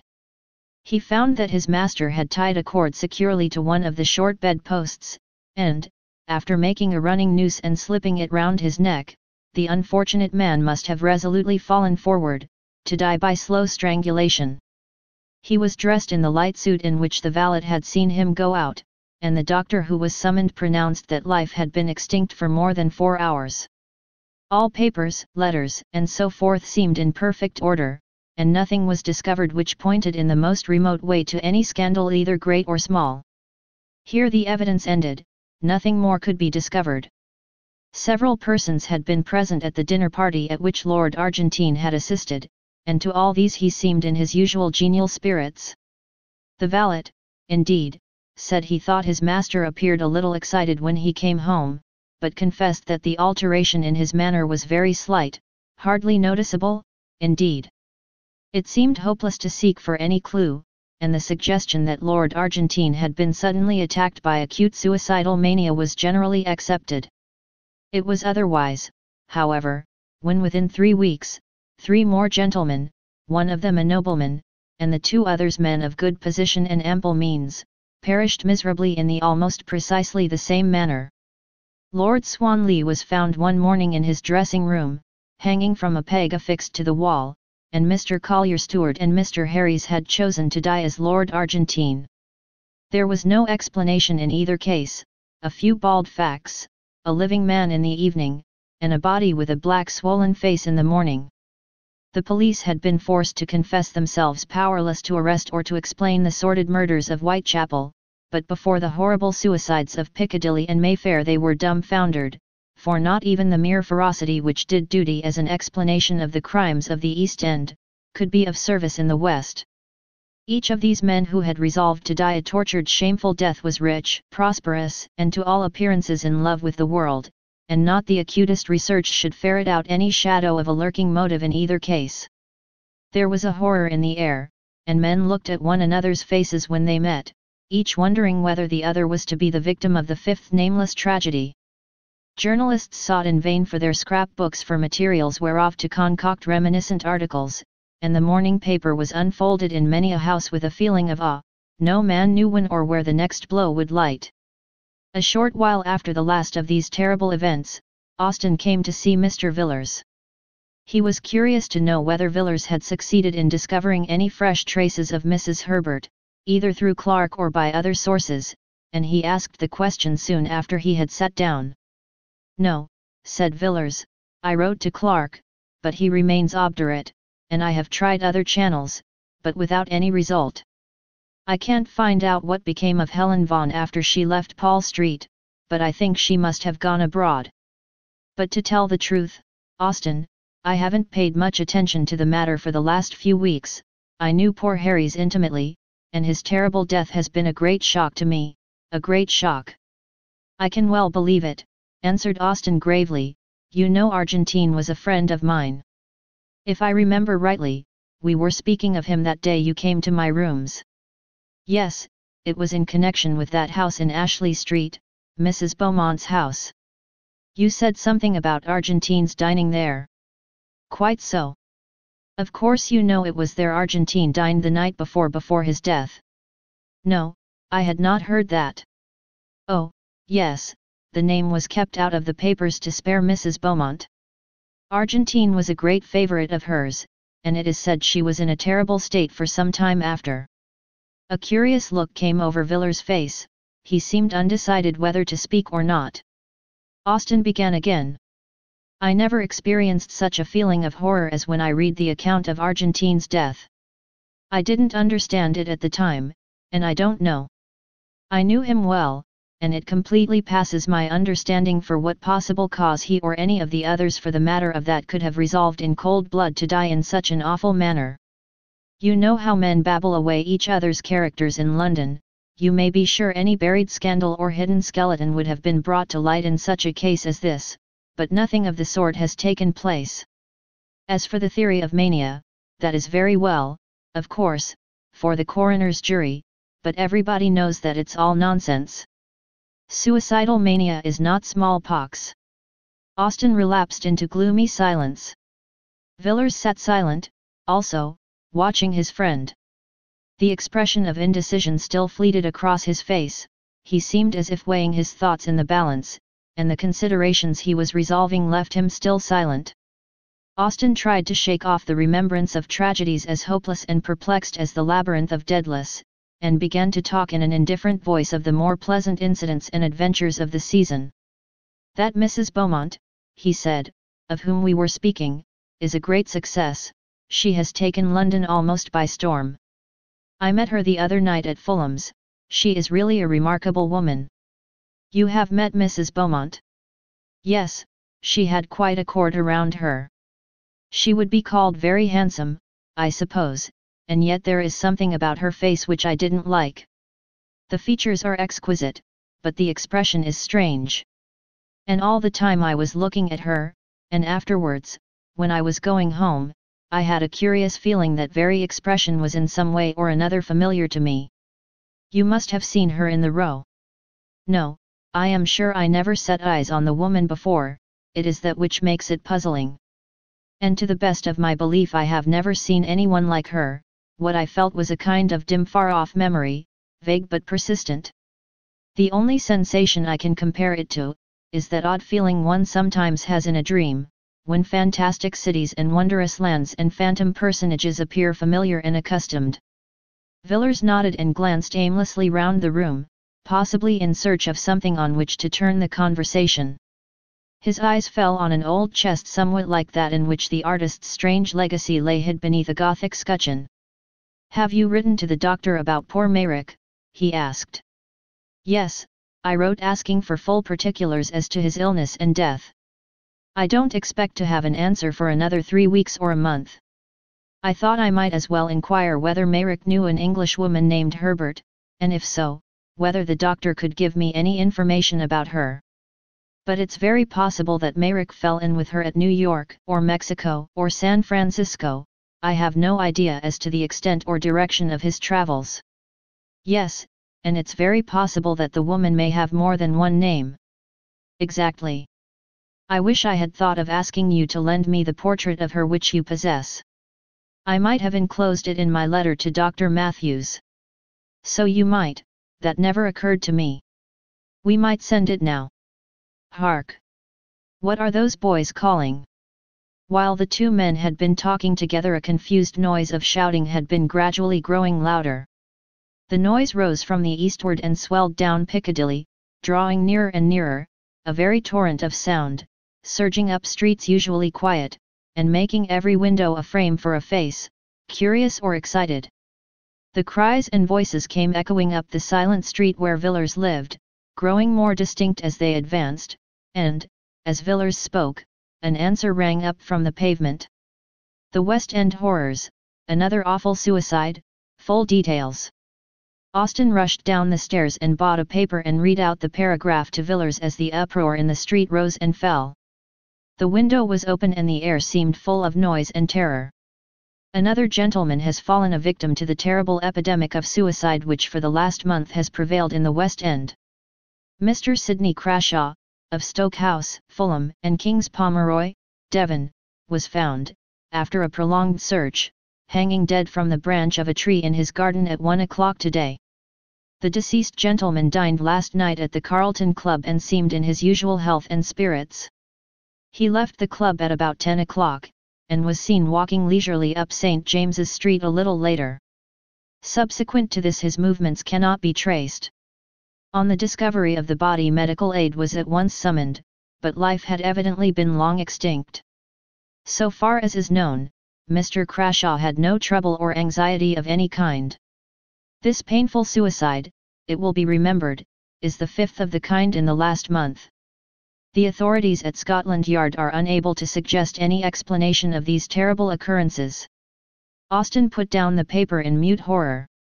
"I shall leave London tomorrow," he said, "it is a city of nightmares.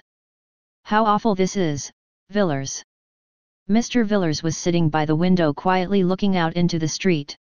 He had listened to the newspaper report attentively, and the hint of indecision was no longer on his face.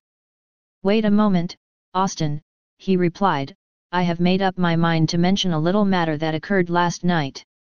It stated, I think, that Crashaw was last seen alive in St. James's Street shortly after 10.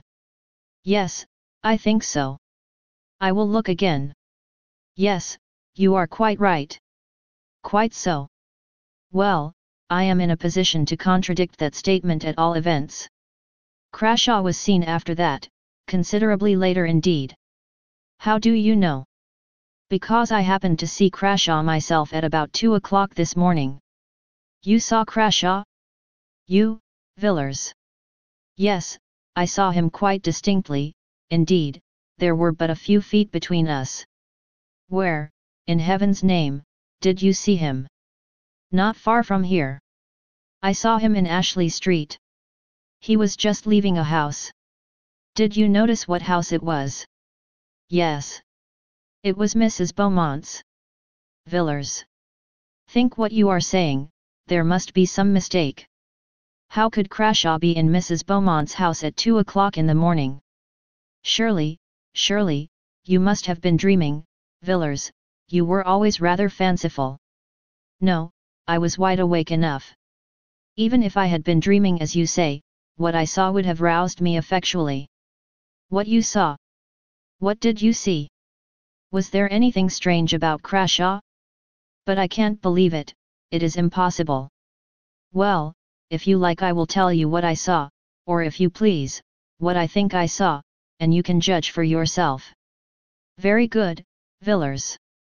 The noise and clamour of the street had died away, though now and then the sound of shouting still came from the distance, and the dull, leaden silence seemed like the quiet after an earthquake or a storm. Villars turned from the window and began speaking. "I was at a house near Regent's Park last night, and when I came away the fancy took me to walk home instead of taking a hansom. It was a clear pleasant night enough, and after a few minutes I had the streets pretty much to myself. It's a curious thing, Austen, to be alone in London at night, the gas lamps stretching away in perspective, and the dead silence, and then perhaps the rush and clatter of a hansom on the stones, and the fire starting up under the horses' hoofs. I walked along pretty briskly, for I was feeling a little tired of being out in the night, and as the clocks were striking 2 I turned down Ashley Street, which, you know, is on my way. It was quieter than ever there, and the lamps were fewer, altogether, it looked as dark and gloomy as a forest in winter. I had done about half the length of the street when I heard a door closed very softly, and naturally I looked up to see who was abroad like myself at such an hour. As it happens, there is a street lamp close to the house in question, and I saw a man standing on the step. He had just shut the door and his face was towards me, and I recognized Crashaw directly. I never knew him to speak to, but I had often seen him, and I am positive that I was not mistaken in my man. I looked into his face for a moment, and then I will confess the truth, I set off at a good run, and kept it up till I was within my own door. Why? Why? Because it made my blood run cold to see that man's face. I could never have supposed that such an infernal medley of passions could have glared out of any human eyes. I almost fainted as I looked. I knew I had looked into the eyes of a lost soul. Austin, the man's outward form remained, but all hell was within it. Furious lust, and hate that was like fire, and the loss of all hope and horror that seemed to shriek aloud to the night, though his teeth were shut, and the utter blackness of despair. I am sure that he did not see me, he saw nothing that you or I can see, but what he saw I hope we never shall. I do not know when he died, I suppose in an hour, or perhaps 2, but when I passed down Ashley Street and heard the closing door, that man no longer belonged to this world, it was a devil's face I looked upon. There was an interval of silence in the room when Villars ceased speaking. The light was failing, and all the tumult of an hour ago was quite hushed. Austin had bent his head at the close of the story, and his hand covered his eyes. "What can it mean?" he said at length. "Who knows, Austin, who knows? It's a black business, but I think we had better keep it to ourselves, for the present at any rate. I will see if I cannot learn anything about that house through private channels of information, and if I do light upon anything I will let you know." The encounter in Soho. 3 weeks later Austin received a note from Villars, asking him to call either that afternoon or the next. He chose the nearer date, and found Villars sitting as usual by the window, apparently lost in meditation on the drowsy traffic of the street. There was a bamboo table by his side, a fantastic thing, enriched with gilding and queer painted scenes, and on it lay a little pile of papers arranged and docketed as neatly as anything in Mr. Clark's office. "Well, Villars, have you made any discoveries in the last 3 weeks?" "I think so. I have here 1 or 2 memoranda which struck me as singular, and there is a statement to which I shall call your attention." "And these documents relate to Mrs. Beaumont?" "It was really Crashaw whom you saw that night standing on the doorstep of the house in Ashley Street." "As to that matter my belief remains unchanged, but neither my inquiries nor their results have any special relation to Crashaw. But my investigations have had a strange issue. I have found out who Mrs. Beaumont is." "Who is she?" "In what way do you mean?"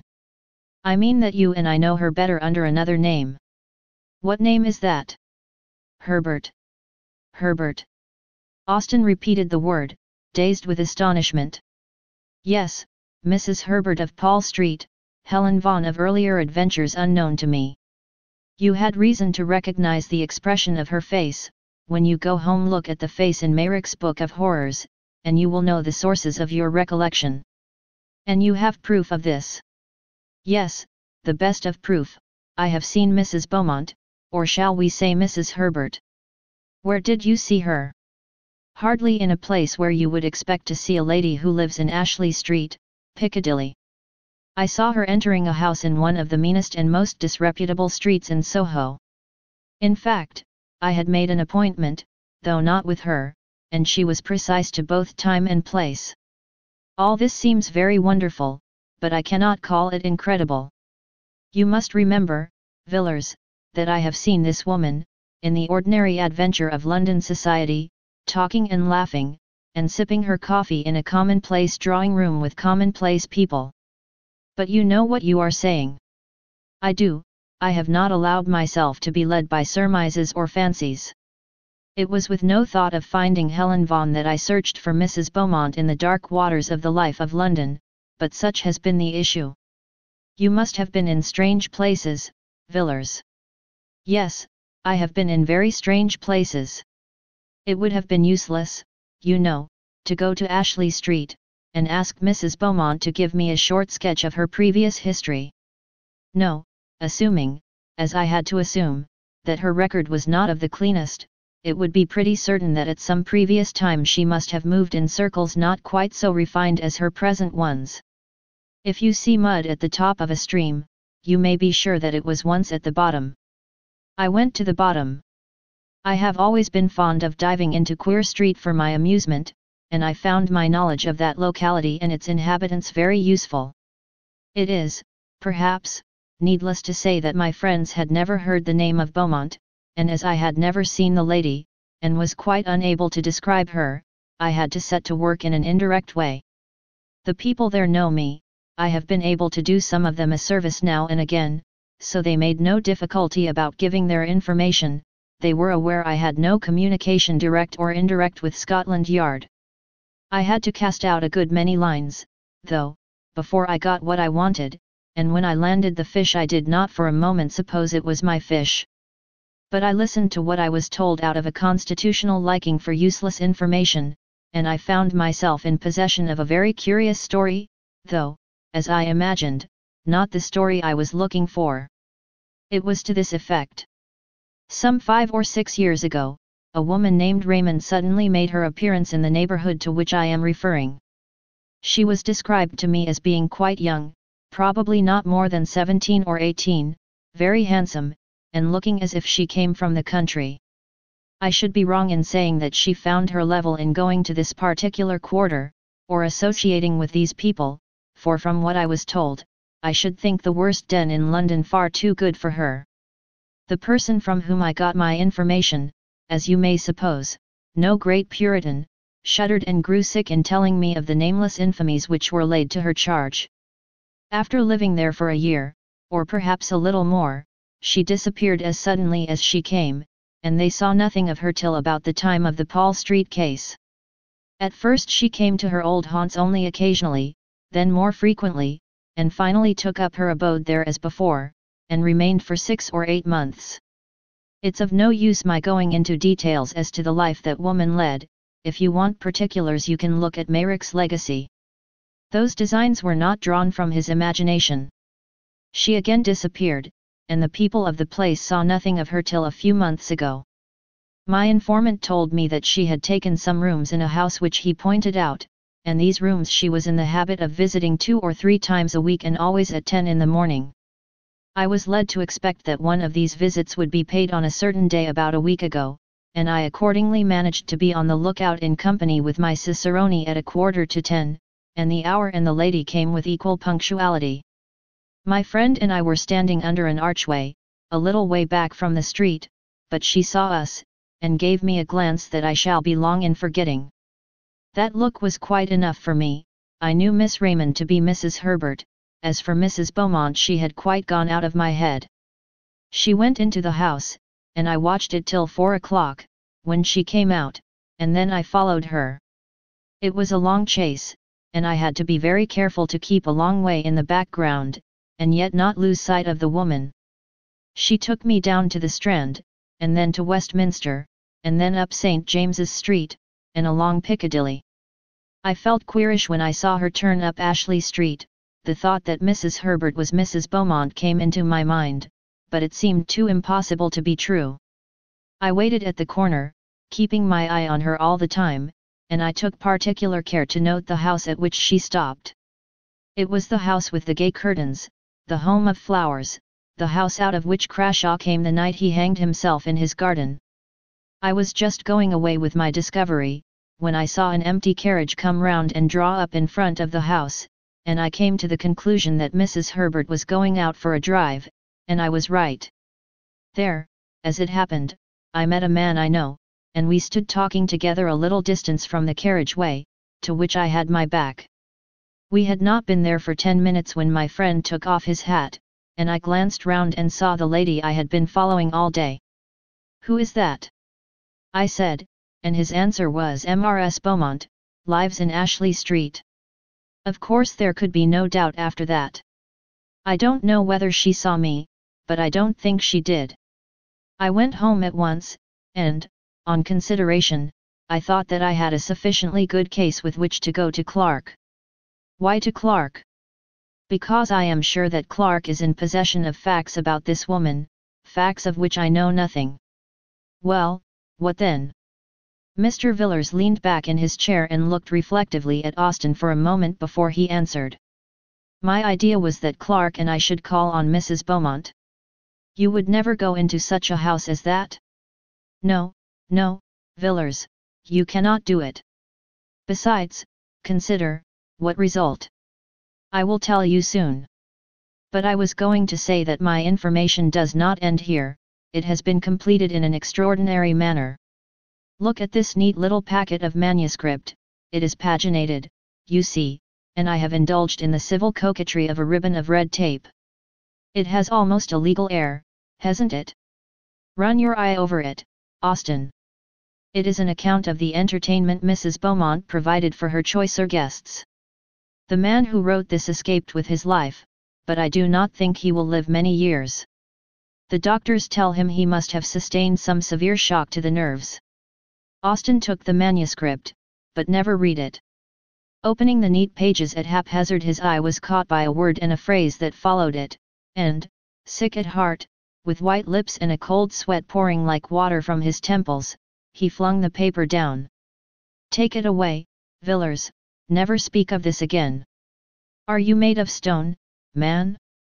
Why, the dread and horror of death itself, the thoughts of the man who stands in the keen morning air on the black platform, bound, the bell tolling in his ears, and waits for the harsh rattle of the bolt, are as nothing compared to this. I will not read it, I should never sleep again. Very good. I can fancy what you saw. Yes, it is horrible enough, but after all, it is an old story, an old mystery played in our day, and in dim London streets instead of amidst the vineyards and the olive gardens. We know what happened to those who chanced to meet the great god Pan, and those who are wise know that all symbols are symbols of something, not of nothing. It was, indeed, an exquisite symbol beneath which men long ago veiled their knowledge of the most awful, most secret forces which lie at the heart of all things, forces before which the souls of men must wither and die and blacken, as their bodies blacken under the electric current. Such forces cannot be named, cannot be spoken, cannot be imagined except under a veil and a symbol to the most of us appearing a quaint, poetic fancy, to some a foolish tale. But you and I, at all events, have known something of the terror that may dwell in the secret place of life, manifested under human flesh, that which is without form taking to itself a form. Oh, Austen, how can it be? How is it that the very sunlight does not turn to blackness before this thing, the hard earth melt and boil beneath such a burden? Villars was pacing up and down the room, and the beads of sweat stood out on his forehead. Austen sat silent for a while, but Villars saw him make a sign upon his breast. I say again, Villars, you will surely never enter such a house as that? You would never pass out alive. Yes, Austen, I shall go out alive, and Clark with me. What do you mean? You cannot, you would not dare. Wait a moment. The air was very pleasant and fresh this morning, there was a breeze blowing, even through this dull street, and I thought I would take a walk. Piccadilly stretched before me a clear, bright vista, and the sun flashed on the carriages and on the quivering leaves in the park. It was a joyous morning, and men and women looked at the sky and smiled as they went about their work or their pleasure, and the wind blew as blithely as upon the meadows and the scented gorse. But somehow or other I got out of the bustle and the gaiety, and found myself walking slowly along a quiet, dull street, where there seemed to be no sunshine and no air, and where the few foot passengers loitered as they walked, and hung indecisively about corners and archways. I walked along, hardly knowing where I was going or what I did there, but feeling impelled, as one sometimes is, to explore still further, with the vague idea of reaching some unknown goal. Thus I forged up the street, noting the small traffic of the milk shop, and wondering at the incongruous medley of penny pipes, black tobacco, sweets, newspapers, and comic songs which here and there jostled one another in the short compass of a single window. I think it was a cold shudder that suddenly passed through me that first told me that I had found what I wanted. I looked up from the pavement and stopped before a dusty shop, above which the lettering had faded, where the red bricks of 200 years ago had grimed to black, where the windows had gathered to themselves the dust of winters innumerable. I saw what I required, but I think it was 5 minutes before I had steadied myself and could walk in and ask for it in a cool voice and with a calm face. I think there must even then have been a tremor in my words, for the old man who came out of the back parlor, and fumbled slowly amongst his goods, looked oddly at me as he tied the parcel. I paid what he asked, and stood leaning by the counter, with a strange reluctance to take up my goods and go. I asked about the business, and learnt that trade was bad and the profits cut down sadly, but then the street was not what it was before traffic had been diverted, but that was done 40 years ago, just before my father died, he said. I got away at last, and walked along sharply. It was a dismal street indeed, and I was glad to return to the bustle and the noise. Would you like to see my purchase? Austin said nothing, but nodded his head slightly. He still looked white and sick. Villars pulled out a drawer in the bamboo table, and showed Austin a long coil of cord, hard and new, and at one end was a running noose.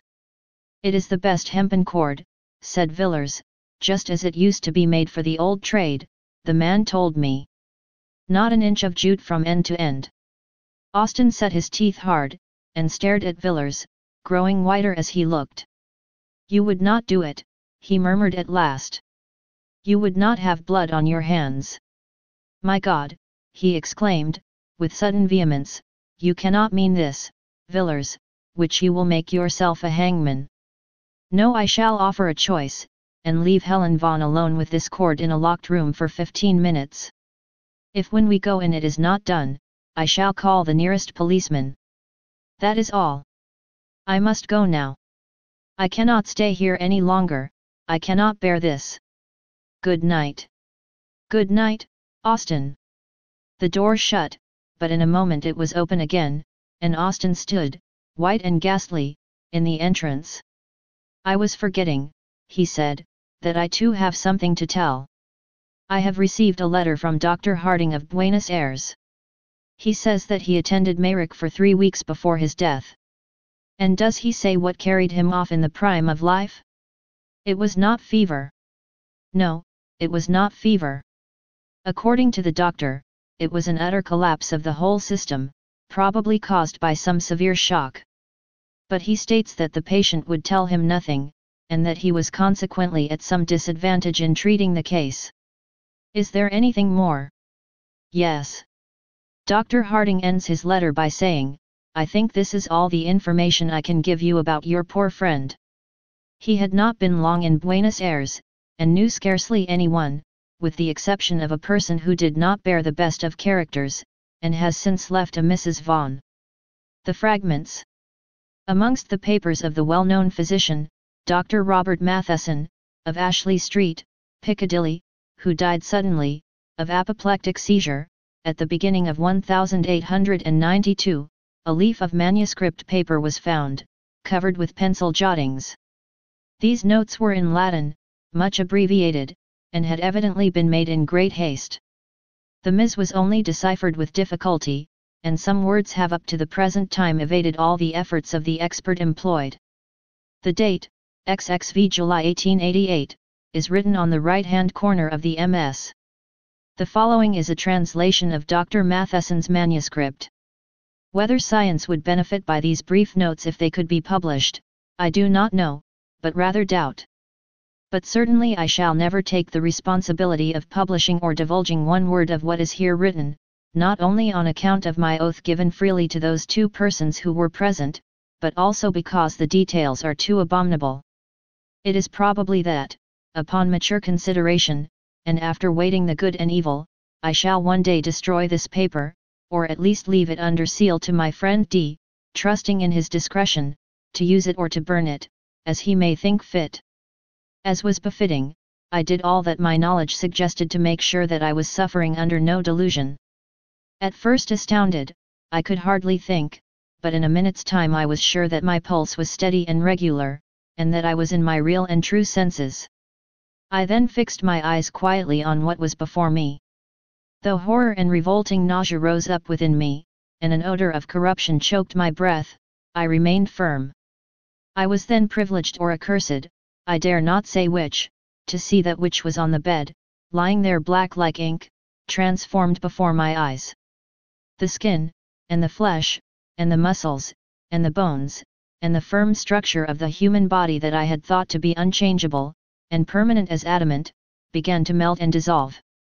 I know that the body may be separated into its elements by external agencies, but I should have refused to believe what I saw. For here there was some internal force, of which I knew nothing, that caused dissolution and change. Here too was all the work by which man had been made repeated before my eyes. I saw the form waver from sex to sex, dividing itself from itself, and then again reunited. Then I saw the body descend to the beasts whence it ascended, and that which was on the heights go down to the depths, even to the abyss of all being. The principle of life, which makes organism, always remained, while the outward form changed. The light within the room had turned to blackness, not the darkness of night, in which objects are seen dimly, for I could see clearly and without difficulty. But it was the negation of light, objects were presented to my eyes, if I may say so, without any medium, in such a manner that if there had been a prism in the room I should have seen no colors represented in it. I watched, and at last I saw nothing but a substance as jelly. Then the ladder was ascended again. Here the miss is illegible, for one instance I saw a form, shaped in dimness before me, which I will not farther describe. But the symbol of this form may be seen in ancient sculptures, and in paintings which survived beneath the lava, too foul to be spoken of, as a horrible and unspeakable shape, neither man nor beast, was changed into human form, there came finally death. I who saw all this, not without great horror and loathing of soul, here write my name, declaring all that I have said on this paper to be true. Robert Matheson, Med Drive. Such, Raymond, is the story of what I know and what I have seen. The burden of it was too heavy for me to bear alone, and yet I could tell it to none but you.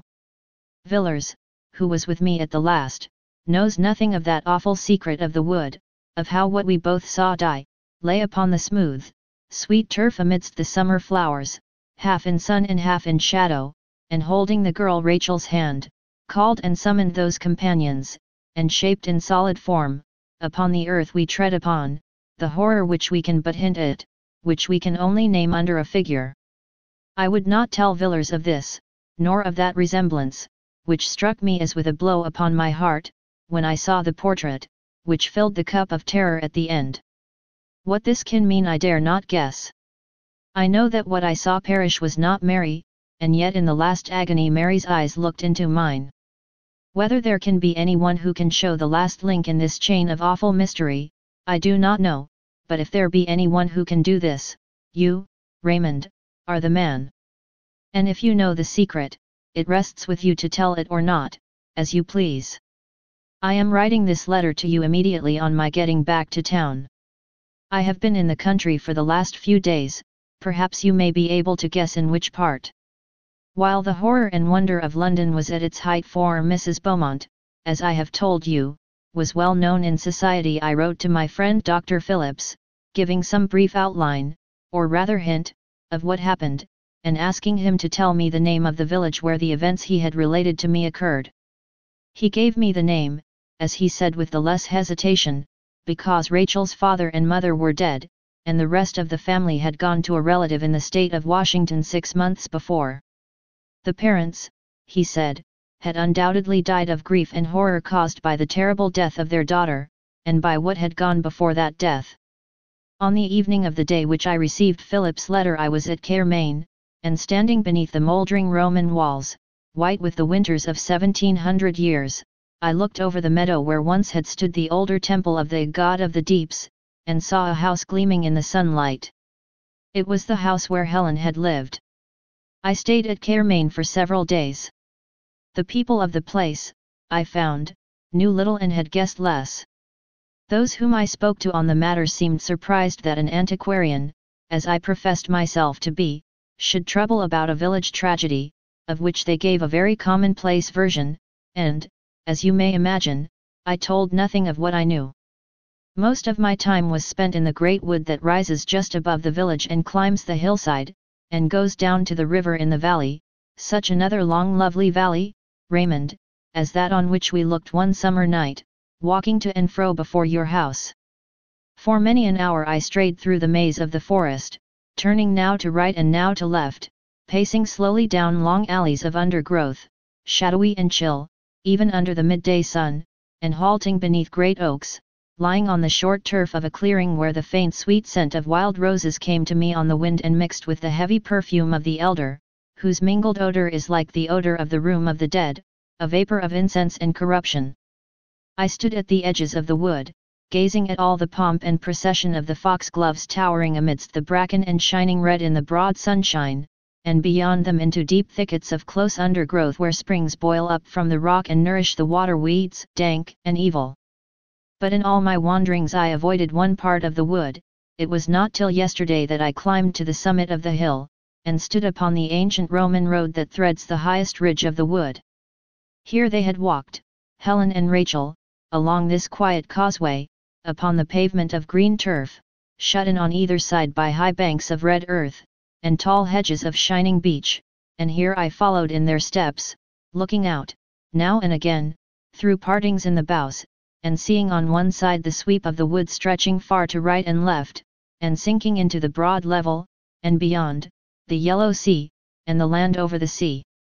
On the other side was the valley and the river and hill following hill as wave on wave, and wood, and meadow, and cornfield, and white houses gleaming, and a great wall of mountain, and far blue peaks in the north. And so at least I came to the place. The track went up a gentle slope, and widened out into an open space with a wall of thick undergrowth around it, and then, narrowing again, passed on into the distance and the faint blue mist of summer heat. And into this pleasant summer glade Rachel passed a girl, and left it, who shall say what? I did not stay long there. In a small town near Machen there is a museum, containing for the most part Roman remains which have been found in the neighborhood at various times. On the day after my arrival in Machen I walked over to the town in question, and took the opportunity of inspecting the museum. After I had seen most of the sculptured stones, the coffins, rings, coins, and fragments of tessellated pavement which the place contains, I was shown a small square pillar of white stone, which had been recently discovered in the wood of which I have been speaking, and, as I found on inquiry, in that open space where the Roman road broadens out. On one side of the pillar was an inscription, of which I took a note. Some of the letters have been defaced, but I do not think there can be any doubt as to those which I supply. The inscription is as follows. To the great god Nodens, the god of the great deep or abyss, Flavius Senilus has erected this pillar on account of the marriage which he saw beneath the shade. The custodian of the museum informed me that local antiquaries were much puzzled, not by the inscription, or by any difficulty in translating it, but as to the circumstance or rite to which allusion is made. And now, my dear Clark, as to what you tell me about Helen Vaughan, whom you say you saw die under circumstances of the utmost and almost incredible horror. I was interested in your account, but a good deal, nay all, of what you told me I knew already. I can understand the strange likeness you remarked in both the portrait and in the actual face. You have seen Helen's mother. You remember that still summer night so many years ago, when I talked to you of the world beyond the shadows, and of the god Pan. You remember Mary. She was the mother of Helen Vaughan, who was born 9 months after that night. Mary never recovered her reason. She lay, as you saw her, all the while upon her bed, and a few days after the child was born she died. I fancy that just at the last she knew me. I was standing by the bed, and the old look came into her eyes for a second, and then she shuddered and groaned and died. It was an ill work I did that night when you were present. I broke open the door of the house of life, without knowing or caring what might pass forth or enter in. I recollect your telling me at the time, sharply enough, and rightly too, in one sense, that I had ruined the reason of a human being by a foolish experiment, based on an absurd theory. You did well to blame me, but my theory was not all absurdity. What I said Mary would see she saw, but I forgot that no human eyes can look on such a sight with impunity. And I forgot, as I have just said, that when the house of life is thus thrown open, there may enter in that for which we have no name, and human flesh may become the veil of a horror one dare not express. I played with energies which I did not understand. You have seen the ending of it. Helen Vaughn did well to bind the cord about her neck and die, though the death was horrible. The blackened face, the hideous form upon the bed, changing and melting before your eyes from woman to man, from man to beast, and from beast to worse than beast, all the strange horror that you witness, surprises me but little. What you say the doctor whom you sent for saw and shuddered at I noticed long ago.